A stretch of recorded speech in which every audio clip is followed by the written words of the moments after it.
Sound, but यहाँ sound से कोई भी मीनिंग नहीं है इसका। बॉयज का मतलब होता है बच्चे। देखो इंग्लिश में कोई भी सेंटेंस जो होता है उसको मैं दो तरीके से कह सकता हूँ। जैसे सबसे पहले मैंने आपके सामने लिखा आई like you. I like you एक तो सेंटेंस को मैं इस तरीके से लिख सकता हूं। अब इसी सेंटेंस को मैं दूसरे तरीके से बोल सकता हूं, यू आर लाइक्ड बाई मी।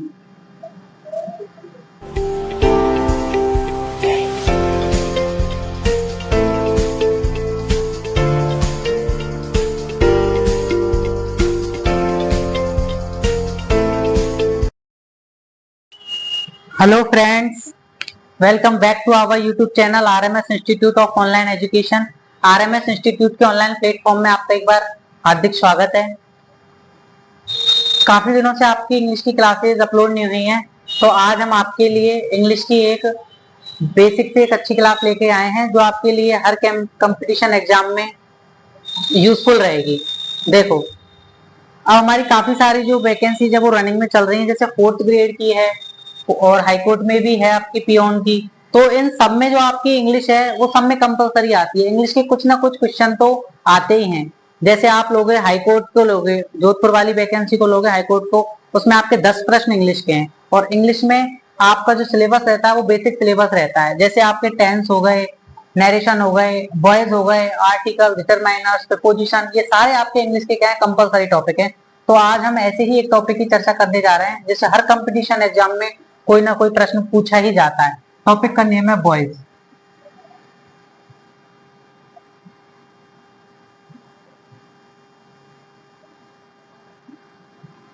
एक या दो क्वेश्चन बॉयज से आपको पूछे ही जाते हैं। बॉयज को देखो, स्टार्ट कर रहे हैं टॉपिक को, कॉपी पेन साथ में लेके बैठना और ठीक है, बिल्कुल बेसिक से एडवांस लेवल तक अपन पढ़ेंगे। टॉपिक है आपका बॉयज। हर कंपटीशन एग्जाम में या बोर्ड एग्जाम में बॉयज का टॉपिक आता ही आता है। बॉयज को अपन हिंदी में अपन बोलते हैं बैच। बॉयज को हिंदी में अपन बोलते हैं बैच।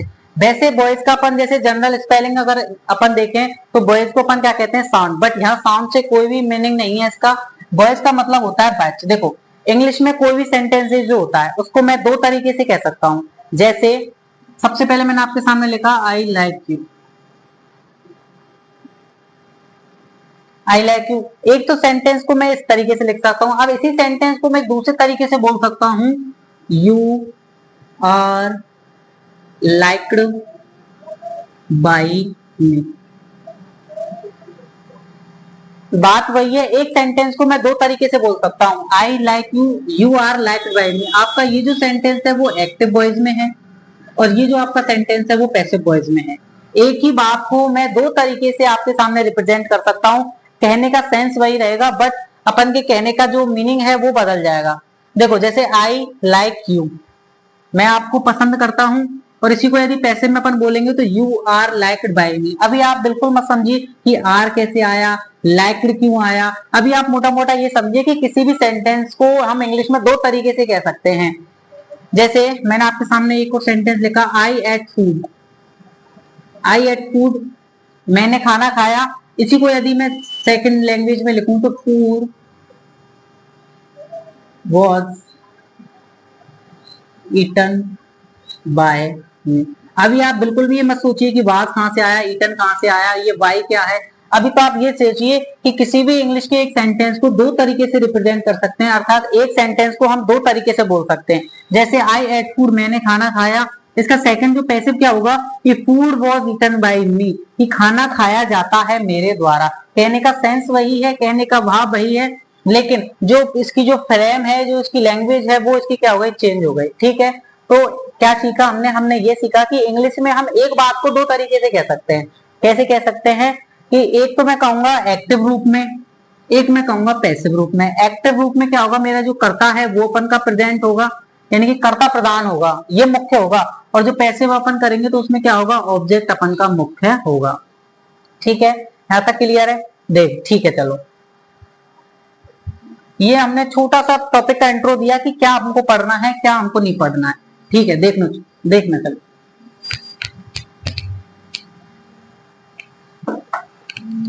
टॉपिक का क्या नाम है, बॉयज।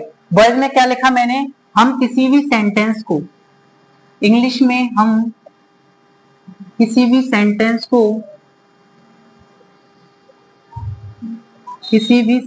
को दो तरीके से बोल सकते हैं। दो तरीके से बोल सकते हैं। For example,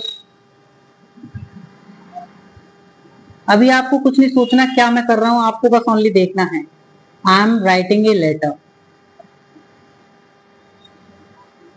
I am writing a letter. एक तो मैंने ये आपके सामने बोला, इसकी चलो हिंदी भी लिख देता हूं। मैं एक पत्र लिख रहा हूं। ठीक है, मैं एक पत्र लिख रहा हूं। अब इसी लाइन को मुझे किसी दूसरी लैंग्वेज में बोलना है और कहने का मेरा सेंस यही होना चाहिए। वो कैसे लिखेंगे देखना। A letter is being written by me. एक पत्र को लिखा जाता है। एक पत्र को लिखा जाता है। एक पत्र को लिखा जाता है मेरे द्वारा। एक पत्र को लिखा जाता है मेरे द्वारा। तो किसी भी सेंटेंस को हम दो तरीके से बोल सकते हैं। मैं एक पत्र लिख रहा हूं या एक पत्र को लिखा जाता है मेरे द्वारा। तो मैंने क्या लिखा, हम किसी भी सेंटेंस को दो तरीके से बोल सकते हैं। इंग्लिश में दो के अलावा हम और कोई सा भी नहीं बोल सकते। क्या कोई भी सेंटेंस हो आपका, उसको दो तरीके से आप बोल सकते हो। मैं एक पत्र लिख रहा हूं या एक पत्र लिखा जा रहा है मेरे द्वारा। मैं आपको इंग्लिश पढ़ा रहा हूं या आपको इंग्लिश पढ़ाई जा रही है मेरे द्वारा। आप दो ही तरीके से बोल सकते हो, तीसरा कोई बनता ही नहीं है। ठीक है, इस आधार पर हम क्या पढ़ेंगे, दो तरीके से बोल सकते हैं। इस आधार पर जो बॉयज होंगे वो अपन को दो भागों में बांटा गया है। इस आधार पर बॉयज को कितने भागों में बांटा गया है, दो आधार पर बांटा गया है।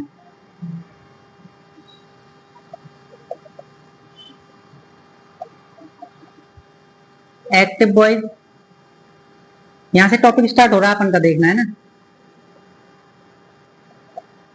पैसिव बॉयज, बॉयज को कहने के आधार पर, सेंटेंस के आधार पर दो प्रकार से बांटा गया है। एक तो बांटा गया है एक्टिव बॉयज, एक बांटा गया है पैसिव बॉयज। एक्टिव बॉयज को मैं हिंदी में यदि कहूं तो इसको अपन कहते हैं सक्रिय वाक्य।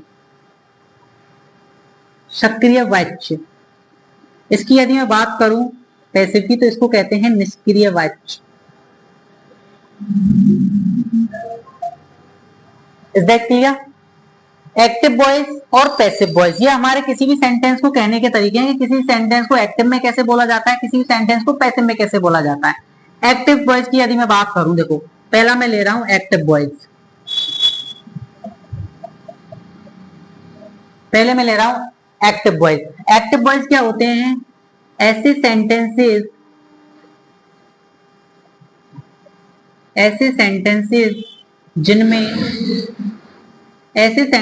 जिनमें सब्जेक्ट की प्रधानता होती है। किनकी प्रधानता होती है बेटा, सब्जेक्ट की प्रधानता होती है। सब्जेक्ट बोले तो कर्ता, यानी सब्जेक्ट की प्रधानता होती है। इनमें सब्जेक्ट मुख्य होगा, सब्जेक्ट की प्रधानता होती है। ऐसे क्या हमारे ऐसे सेंटेंसेस कौन से होंगे, वो एक्टिव फॉर्म में होंगे। कौन से फॉर्म में होंगे, एक्टिव फॉर्म में होंगे। जैसे मैंने आपको भी एक एग्जांपल बताया, आई like you. I like you, तो इस जो अपन की एक्टिव है, इसमें अपन का कौन प्रधान है, आई। कौन प्रधान है, आई।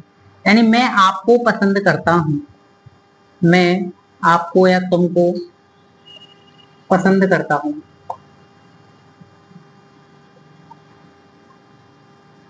ये जो सेंटेंस है हमारा किस रूप में हुआ, ये हमारी एक्टिव रूप में हुआ। मैं कह सकता हूं इसमें मेरा सबसे मेन कौन है, आई। आई लाइक यू, मैं तुमको पसंद करता हूं। तो ऐसे सेंटेंसेस जिनमें सब्जेक्ट की प्रधानता होती है, सब्जेक्ट मेन होता है, वो हमारे कैसे कहलाते हैं, एक्टिव कहलाते हैं। बात करूं पैसिव की, चलो इसको साफ करता हूं।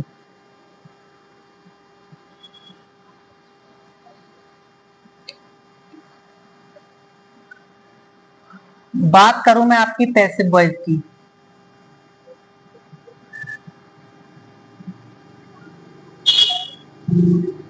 पैसिव वॉइस क्या होते हैं, ऐसे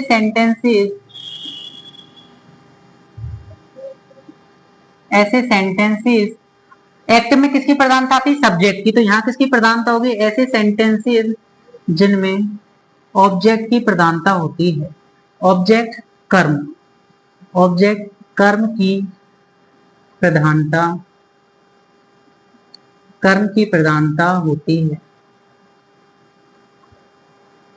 ऐसे सेंटेंसेस जिनमें कर्म की प्रधानता होती है। किसकी प्रधानता होती है? कर्म की प्रधानता होती है। वो हमारे क्या कहलाते हैं? वो हमारे पैसिव वॉइस में होते हैं, वो हमारे पैसिव ग्रुप में होते हैं। जिनमें ऑब्जेक्ट प्रधान होगा, सब्जेक्ट प्रधान नहीं होगा। एग्जाम्पल देखना, उसी वाले को लेते हैं, वाले को, you are liked, you are liked by मी।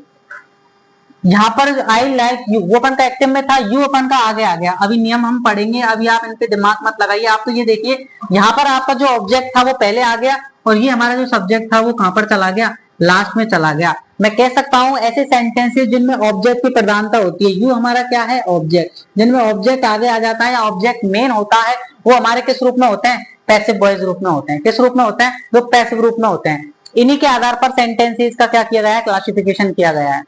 देखना, वॉइस को जानने से पहले, वॉइस का ज्ञान होने से पहले हमको टेंस के बारे में ज्ञान होना अति आवश्यक है। टेंस के बारे में कि कौन सा टेंस, कौन सी हेल्पिंग वर्ब कौन से टेंस की है, कौन सा टेंस है। जैसे टेंस रिकॉग्नाइजेशन आपको आना चाहिए। जैसे मैंने आपके सामने एक सेंटेंस लिखा, राम किल्ड रावण। तो सबसे पहले पैसिव वॉइस बनाने से पहले आपको ये पता होना चाहिए कि ये हमारा कौन सा टेंस है, तभी तो आप टेंस चेंज करोगे। आगे हम नियमों के बारे में पढ़ेंगे। सबसे पहले आपको ये पता होना चाहिए कि टेंस कौन सा है। अब टेंस आप पता लगाएंगे कि राम किल्ड रावण, तो यहाँ पर ये बेटा सेकंड फॉर्म आ रही है। कौन सी फॉर्म आ रही है? सेकंड फॉर्म आ रही है। और सेकंड फॉर्म टेंस में एक ही जगह यूज की जाती है, ओनली पास्ट इंडेफिनिट में।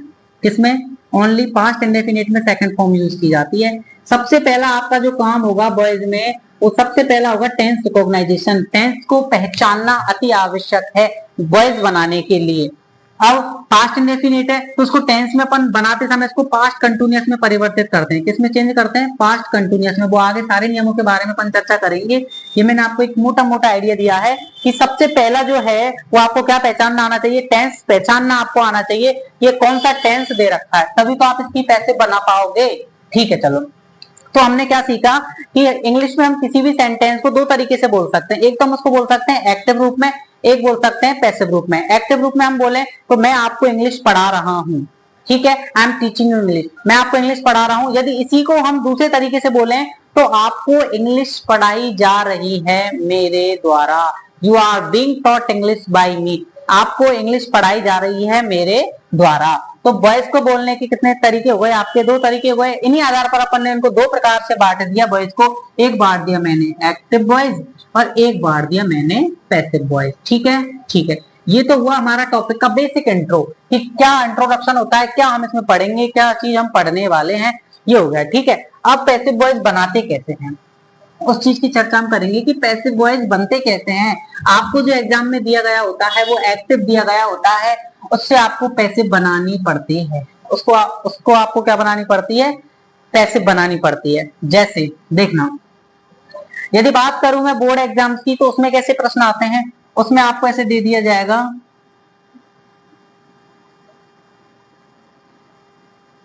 Change into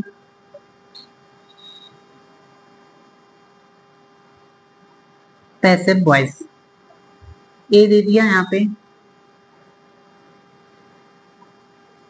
C is cooking food. एक सेंटेंस ही हो गया आपका।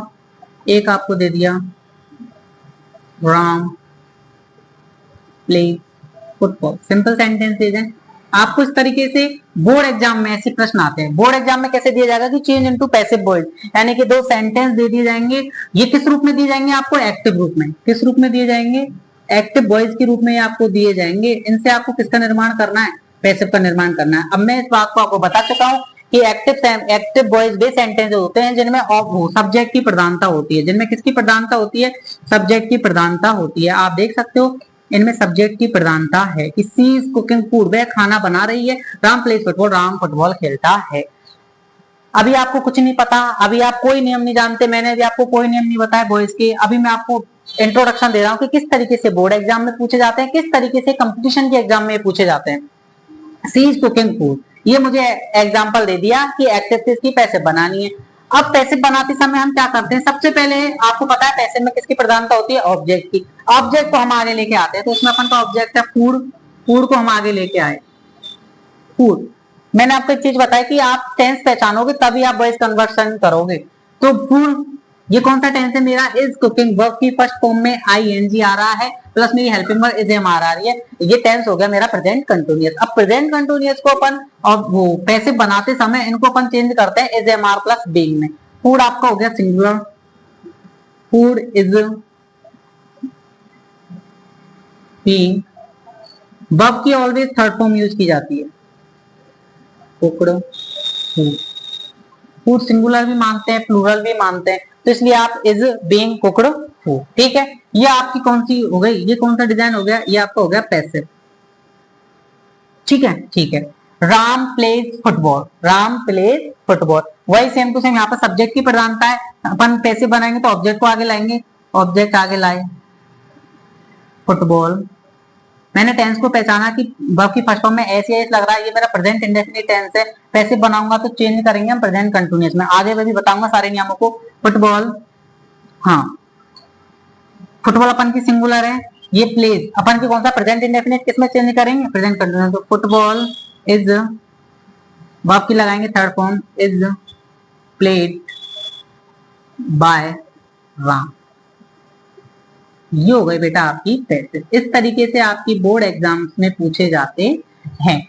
Football is played by Ram, क्या बना, सी इज कुकिंग फूड, वह खाना बना रही है। इसी को हमने दूसरे में पैसिव में कैसे बोला, food is being cook, oh sorry sorry, food is being cooked, sorry sorry sorry, cooked. यहाँ पे अपन का सब्जेक्ट लास्ट में जाएगा, bye her,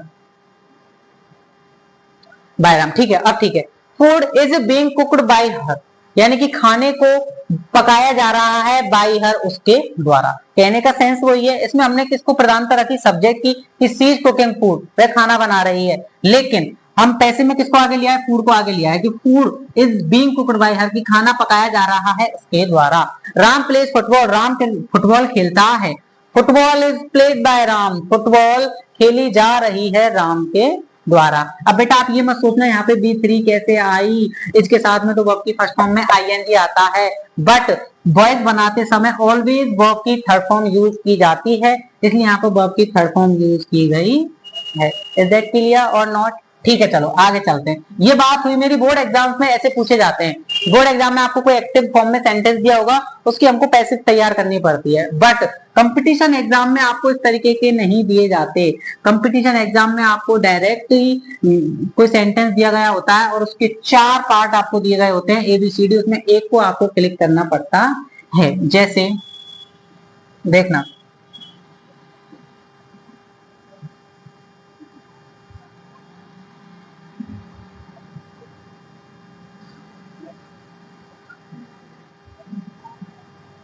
Ramayan,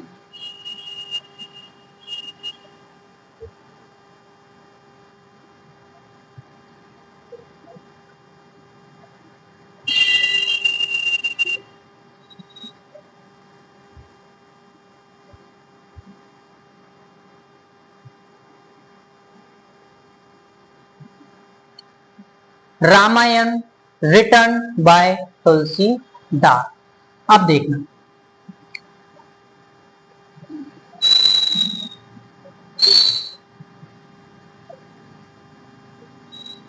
is writing,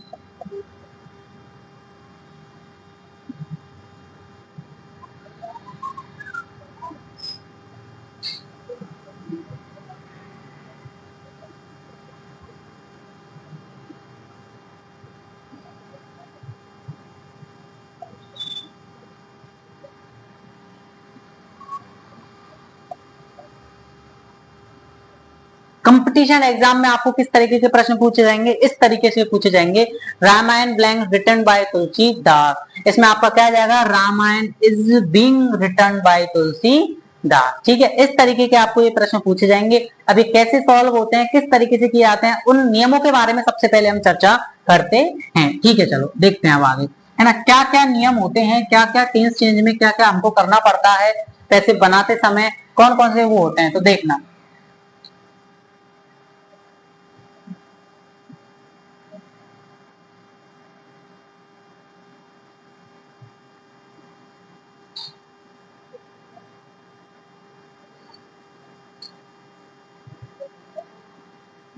voice बनाते समय चेंजेस, एक्टिव से पैसिव जब हमको बनाने पड़ते हैं तो हम दो चेंजेस करते हैं। एक तो हम करते हैं चेंजेस टेंसेस में,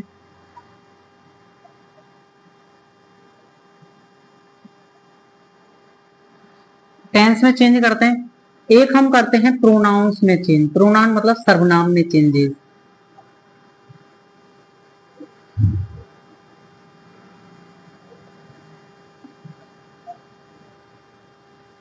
एक्टिव से पैसिव बनाते समय दो चेंजेस करने पड़ते हैं, एक तो टेंस में चेंज करना पड़ता है, एक प्रोनाउन में चेंज करना पड़ता है। अब टेंस में चेंजेस कैसे करते हैं देखना बेटा। टेंस में माना कि आपको प्रेजेंट इंडेफिनिट टेंस दे रखा हो, प्रेजेंट इंडेफिनिट टेंस आपको दे रखा है एक्टिव वॉइस में, उसकी आपको पीवी बनानी है यानी पैसिव वॉइस बनानी है, तो प्रेजेंट इंडेफिनिट टेंस को आप अपने नीचे वाले टेंस में बदल दोगे। प्रेजेंट इंडेफिनिट को आप किस में बदल दोगे, अपने नीचे वाले में यानी पास्ट कंटिन्यूअस टेंस में आप बदल दोगे। सेकंड आपका रूल है, यदि एक्टिव वॉइस में पास्ट कंटिन्यूअस दे रखा हो, वो मैं अभी आपको रूल बाय रूल बताऊंगा, अभी आप बेसिक समझते चलो। यदि आपकी एक्टिव वॉइस में पास्ट कंटिन्यूअस दे रखा हो तो पीवी बनाते समय आप प्रेजेंट कंटिन्यूअस तो कंटिन्यूअस ही रखोगे, प्लस बीइंग लगाओगे, प्लस क्या लगाओगे, बीइंग लगाओगे। ठीक है ठीक है, यहाँ पे आपकी टेंस की है वो मेन वर्ब आती है, लेकिन यहाँ पे आपकी पैसिव बनाते समय ऑलवेज कौन सी फॉर्म यूज की जाती है, वर्ब की थर्ड फॉर्म यूज की जाती है। वर्ब की कौन सी फॉर्म यूज की जाती है, थर्ड फॉर्म यूज की जाती है। ठीक है, तीसरा देखना, यदि यहाँ पर आपका प्रेजेंट परफेक्ट टेंस दे रखा हो, यदि आपका प्रेजेंट परफेक्ट टेंस दे रखा हो तो उसको पीवी में बनाते समय अपन प्रेजेंट परफेक्ट कंटिन्यूअस में चेंज करते हैं।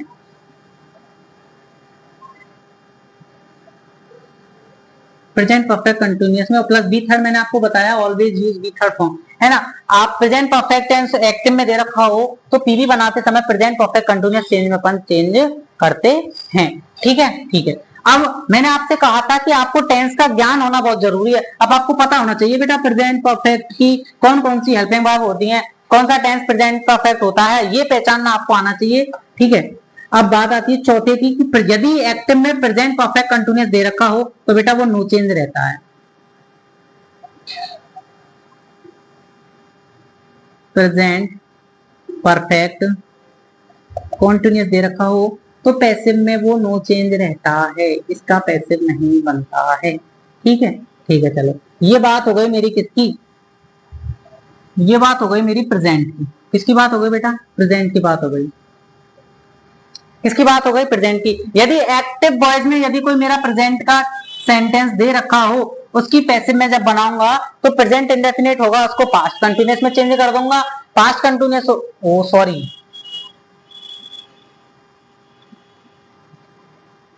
प्रेजेंट कंटिन्यूअस होगा उसको प्रेजेंट कंटिन्यूअस प्लस बीइंग में चेंज कर दूंगा। प्रेजेंट परफेक्ट होगा उसको प्रेजेंट परफेक्ट कंटिन्यूअस में चेंज कर दूंगा, और प्रेजेंट परफेक्ट कंटिन्यूअस मेरा नो चेंज रहेगा। ये बात हुई किसकी, प्रेजेंट की। किसकी बात हुई, प्रेजेंट की। ठीक है, अब बात करते हैं हम किसकी, पास्ट की। यदि एक्टिव में हमारी पास्ट इंडेफिनिट हो, क्या दे रखी हो, पास्ट इंडेफिनिट दे रखी हो, तो पीवी बनाते समय उसको हम किसमें चेंज कर देंगे बेटा, वो सेम है past continuous plus be three में, past continuous plus be third में हम उसको चेंज कर देंगे। सेकंड पॉइंट, यदि हमारी पास्ट कंटिन्यूअस दे रखी हो, एक्टिव में पास्ट कंटिन्यूअस दे रखी हो, तो ये बेटा पास्ट कंटिन्यूअस की तो पास्ट कंटिन्यूअस ही रहेगी, प्लस बीइंग लगेगा, past continuous plus being plus be third. तीसरा पॉइंट, यदि पास्ट परफेक्ट हो तो ये हमारे चेंज होते हैं पास्ट परफेक्ट कंटिन्यूअस में, प्लस बी थर्ड हमेशा थर्ड फॉर्म यूज की जाती है। चौथा है आपका पास्ट परफेक्ट कंटिन्यूअस हो, चौथा है आपका पास्ट परफेक्ट कंटिन्यूअस यदि हो तो वो बेटा आपका क्या रहता है, वो आपका नो चेंज रहता है। वो क्या रहता है आपका, वो आपका नो चेंज रहता है। ये बात हुई आपके दो टेंसेस की मैं बात की है मैंने अभी आपसे कि यदि एक्टिव वॉइस यदि इन सेंटेंस में दे रखी हो तो पीवी बनाते समय हम इन सेंटेंस में चेंज कर देते हैं। आप चाहें तो इसका स्क्रीनशॉट ले सकते हैं। ठीक है, ठीक है। एक्टिव वॉइस ये दे रखे हो तो हम इनको किस में चेंज करेंगे? पैसिव में चेंज करेंगे। बात कर लूं मैं, इधर देखो, बात करूं मैं फ्यूचर की। फ्यूचर का सेंटेंस मुझे यदि एक्टिव में दे रखा हो तो पीवी बनाते समय उसमें मैं क्या चेंजेस करूंगा? देखना बेटा, इधर देखो, फ्यूचर को इधर देख लो बेटा। यदि मुझे फ्यूचर इंडेफिनिट दे रखा हो, एक्टिव में फ्यूचर इंडेफिनिट दे रखा हो तो मैं इसको किस में चेंज कर दूंगा? फ्यूचर कंटिन्यूअस में चेंज कर दूंगा। किस में चेंज कर दूंगा बेटा? Future continuous. अब मैंने आपको बता दिया, आपको पता होना चाहिए कि फ्यूचर कंटिन्यूअस की हेल्पिंग वर्ब कौन कौन सी हैं। फ्यूचर कंटिन्यूअस में मैं चेंज कर दूंगा। सेकंड पॉइंट, यदि फ्यूचर कंटिन्यूअस मुझे यहां दे रखा हो तो बेटा ये रहता है अपन का नो चेंज। इसमें फ्यूचर के दो ही काम में आते हैं बेटा बस, है ना। तीसरा है फ्यूचर परफेक्ट। फ्यूचर परफेक्ट बदलेगा अपन का फ्यूचर परफेक्ट कंटिन्यूअस में। चौथा है आपका, यदि एक्टिव में फ्यूचर परफेक्ट कंटिन्यूअस आपको दे दे तो वो रहेगा आपका नो चेंज। ये आप टेंस में चेंजेस करोगे बेटा। आप इसका स्क्रीनशॉट ले सकते हो कि एक्टिव से पैसिव बनाते समय ये सारे टेंस में चेंजेस होंगे। यदि आपकी एक्टिव वॉइस इन सेंटेंसेस में दे रखी हो तो पीवी बनाते समय आप उनको निम्न टेंस में परिवर्तित कर दोगे। यदि फ्यूचर की इधर तो फ्यूचर के ओनली दो ही काम में आएंगे, एक तो फ्यूचर इंडेफिनिट चेंज होगा, एक आपका फ्यूचर परफेक्ट चेंज होगा। मैंने आपको बता दी हेल्पिंग वर्ब इनकी आपको याद होनी चाहिए, आपको टेंस को पहचानना आना चाहिए। ठीक है, ठीक है। क्या बताया मैंने? किसी भी बात को हम दो तरीके से बोल सकते हैं, तो एक्टिव तरीके से, एक हमको पैसिव तरीके से। एक्टिव तरीके से और पैसिव तरीके से बात वही रहेगी, बस उसको कहने का पैटर्न थोड़ा चेंज हो जाएगा। एक्टिव में किसकी प्रधानता रहेगी? सब्जेक्ट की प्रधानता रहेगी। पैसिव में हमारी किसकी प्रधानता रहती है? ऑब्जेक्ट की प्रधानता रहती है। ठीक है, ठीक है। ये हमारे टेंस में चेंजेस हो गए। सेकंड चेंज मैंने आपको क्या बताया? प्रोनाउन में चेंजेस। चलो सेकंड चेंज पे चलते हैं कि प्रोनाउन में किस तरीके से चेंजेस किए जाते हैं। प्रोनाउन में किस तरीके से चेंजेस किए जाते हैं देखना।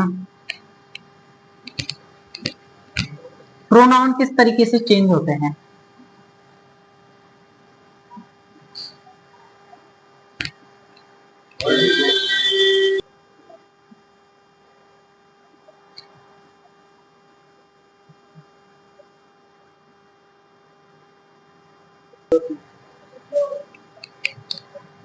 तो पैसिव बनाते समय हम एक टेंस में चेंजेस सीख चुके थे। अब हमारे हैं प्रोनाउन में चेंजेस कि किस तरीके से एक्टिव से पैसिव बनाते समय प्रोनाउन में चेंजेस होते हैं।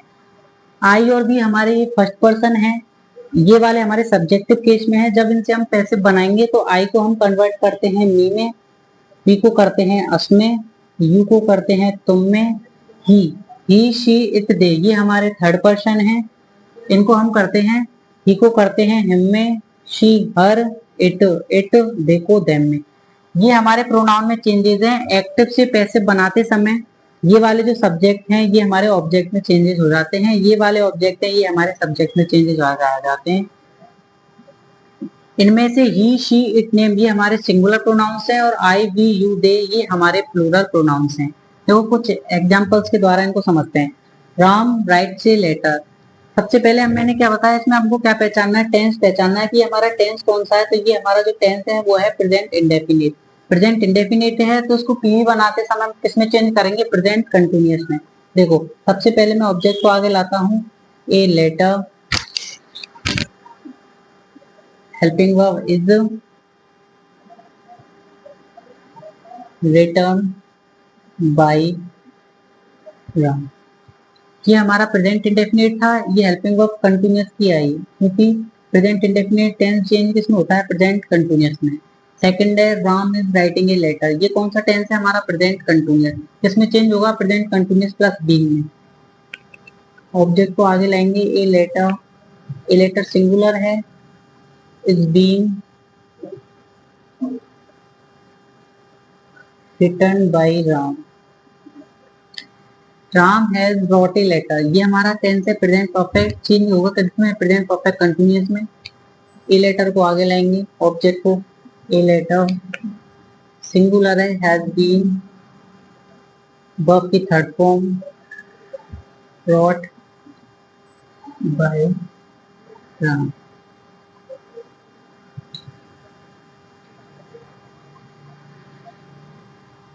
अच्छा